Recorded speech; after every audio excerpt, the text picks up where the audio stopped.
কিন্তু খবরদার মা বাবার সাথে চালাকি করিস না।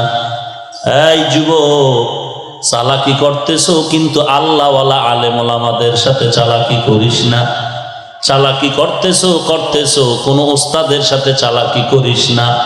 চালাকি করতেছো কিন্তু কোনো সাদা দাড়িওয়ালার সাথে চালাকি করবি না। এমন ভাবে কপাল পুড়ে যাবে তোর মা বাবাও কান্না করে আর কপাল ভালো করতে পারবে না। তোর মা বাবাও পারবে না এই কপাল ভালো করতে। সাবধান। ভালো হইতে বহু সময় লাগে, কপাল পুড়তে একটা সেকেন্ড লাগে না রে যুবক ভাই। এ জমিনের মধ্যে সাহায্য তার থেকে নাও যার তিনটা দুর্বলতা নাই। এক নম্বরে যার পিছুটান নাই, দুই নম্বরে যার অভাব নাই। এই জমিনে পিছুটান ছাড়া কেউ নাই, অভাব ছাড়াও কেউ নাই। বরং যে যত টাকাওয়ালা সে তত বড় অভাবী।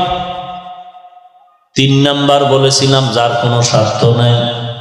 জমিনে তালাশ করে দেখো, স্বার্থ নাই এমন একজন আল্লাহর বান্দা পাওয়া যাবে না।